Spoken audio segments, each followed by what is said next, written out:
People sometimes ask me why I talk so much about biblical manhood, about what it means to be a man according to the Bible. Well, let me put it this way.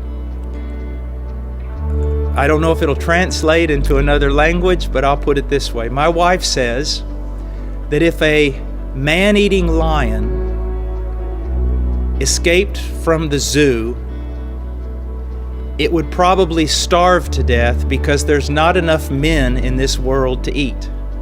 So one of the reasons I teach on biblical manhood is because it's something that's lost.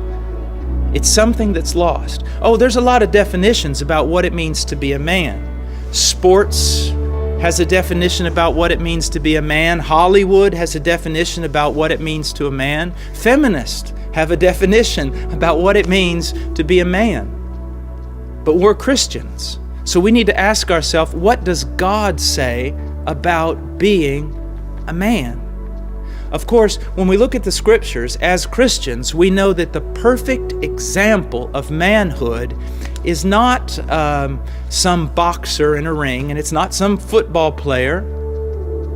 It's not a movie star. It's Jesus Christ, the only perfect man that ever walked on this planet. So when I'm teaching on biblical manhood, I'm not trying to teach a bunch of young men how to be tough and beat up people.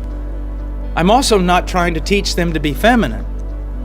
I'm trying to teach them to be like Christ. You see, God created this world.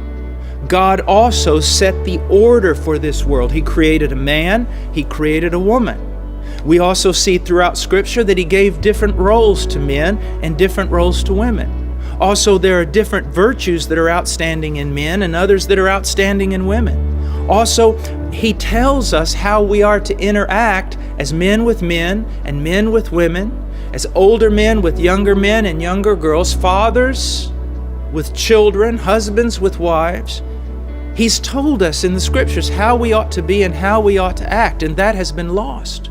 Most of the young men growing up in our churches are not influenced by the Scriptures with regard to manhood, but they are influenced by the secular world. And most young men really do not have a role model as a father.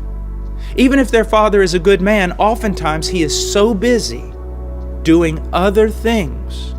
His work, maybe his hobbies, maybe even church. He's doing so many things that he doesn't have time to fulfill the biblical requirements of a father. And so I teach on biblical manhood simply because so few people are doing it. And it is an important theme in the Bible. I have 2 sons. So from the time that they were young, they're now 9 and 11, but from the time that they were just little children, I began to teach them about what it means to be a noble, virtuous, godly man.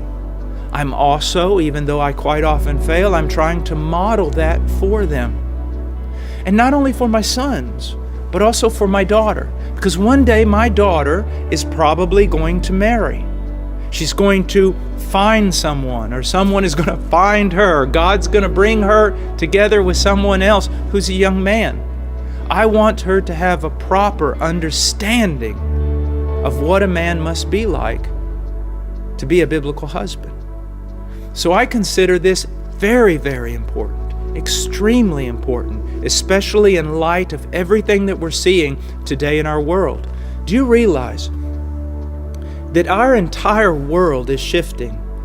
Ideas are shifting, culture is shifting, and many of these shifts are not in agreement with the Scriptures, but actually oppose the Scriptures and are aggressive against the Scriptures. If we're going to be biblical, we can't expect the world to teach us how to think and how to act. We must go to the Scriptures.